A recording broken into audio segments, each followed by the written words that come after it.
ಕೃಷಿ ಭೂಮಿಯಲ್ಲಿ ಬೆಳೆಯುವ ಶ್ರೀಗಂಧ ಮರಗಳ ಮೌಲ್ಯ ಧಾರಣೆಯನ್ನ ವೈಜ್ಞಾನಿಕವಾಗಿ ನಿರ್ಧರಿಸಲು ತೋಟಗಾರಿಕೆ ಇಲಾಖೆಗೆ ನೀಡುವಂತೆ ಕೋರಿ ಅಖಿಲ ಕರ್ನಾಟಕ ಶ್ರೀಗಂಧ ಮತ್ತು ವನಕೃಷಿ ಬೆಳೆಗಾರರ ಸಂಘದ ಗೌರವಾಧ್ಯಕ್ಷರಾದ ನಿವೃತ್ತ ಐಎಎಸ್ ಅಧಿಕಾರಿ ಕೆ ಅಮರನಾರಾಯಣ ಹಾಗೂ ಸಂಘದ ಪದಾಧಿಕಾರಿಗಳು ಮುಖ್ಯಮಂತ್ರಿ ಸಿದ್ದರಾಮಯ್ಯ ಅವರಿಗೆ ಮನವಿ ಸಲ್ಲಿಸಿದರು. ಶ್ರೀಗಂಧದ ಮರಗಳು ಅಧಿಕ ಸಂಖ್ಯೆಯಲ್ಲಿ ಕಳ್ಳತನವಾಗುತ್ತಿದ್ದು ವಿದೇಶಗಳಿಗೆ ರಫ್ತಾಗುತ್ತಿದ್ದು ಇದರ ಹಿಂದಿರುವ ಮಾಫಿಯಾ ಕಂಡುಹಿಡಿಯುವಂತೆ ಹಾಗೂ ಬೆಳೆಗಾರರು ಬೆಳೆ ರಕ್ಷಣೆಗೆ ಹಾಗೂ ಆತ್ಮರಕ್ಷಣೆಗಾಗಿ ಶಸ್ತ್ರಾಸ್ತ್ರ ಪರವಾನಗಿ ಪಡೆಯೋಕೆ ಅನುಮತಿ ನೀಡುವಂತೆ ಒತ್ತಾಯಿಸಿದರು.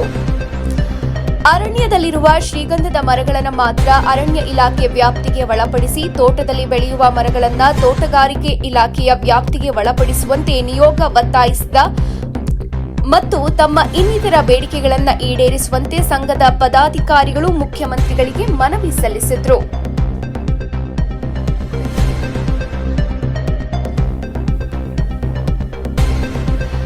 ಕೃಷಿ ಭೂಮಿಯಲ್ಲಿ ಬೆಳೆಯುವ ಶ್ರೀಗಂಧ ಮರಗಳ ಮೌಲ್ಯ ಧಾರಣೆಯನ್ನ ವೈಜ್ಞಾನಿಕವಾಗಿ ನಿರ್ಧರಿಸಲು ತೋಟಗಾರಿಕೆ ಇಲಾಖೆಗೆ ನೀಡುವಂತೆ ಕೋರಿ ಅಖಿಲ ಕರ್ನಾಟಕ ಶ್ರೀಗಂಧ ಮತ್ತು ವನಕೃಷಿ ಬೆಳೆಗಾರರ ಸಂಘದ ಗೌರವಾಧ್ಯಕ್ಷರಾದ ನಿವೃತ್ತ ಐಎಎಸ್ ಅಧಿಕಾರಿ ಕೆ ಅಮರನಾರಾಯಣ ಹಾಗೂ ಸಂಘದ ಪದಾಧಿಕಾರಿಗಳು ಮುಖ್ಯಮಂತ್ರಿ ಸಿದ್ದರಾಮಯ್ಯ ಅವರಿಗೆ ಮನವಿ ಸಲ್ಲಿಸಿದರು.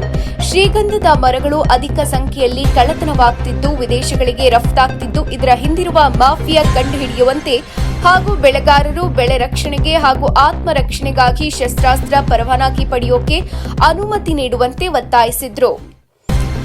ಅರಣ್ಯದಲ್ಲಿರುವ ಶ್ರೀಗಂಧದ ಮರಗಳನ್ನು ಮಾತ್ರ ಅರಣ್ಯ ಇಲಾಖೆ ವ್ಯಾಪ್ತಿಗೆ ಒಳಪಡಿಸಿ ತೋಟದಲ್ಲಿ ಬೆಳೆಯುವ ಮರಗಳನ್ನು ತೋಟಗಾರಿಕೆ ಇಲಾಖೆಯ ವ್ಯಾಪ್ತಿಗೆ ಒಳಪಡಿಸುವಂತೆ ನಿಯೋಗ ಒತ್ತಾಯಿಸಿದ ಮತ್ತು ತಮ್ಮ ಇನ್ನಿತರ ಬೇಡಿಕೆಗಳನ್ನು ಈಡೇರಿಸುವಂತೆ ಸಂಘದ ಪದಾಧಿಕಾರಿಗಳು ಮುಖ್ಯಮಂತ್ರಿಗಳಿಗೆ ಮನವಿ ಸಲ್ಲಿಸಿದರು.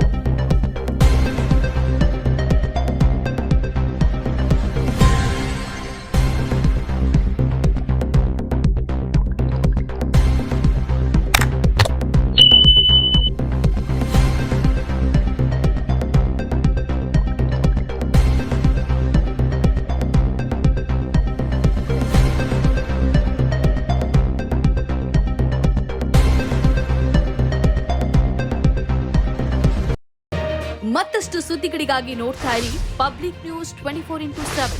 ಇದು ಸತ್ಯದ ಧ್ವನಿ.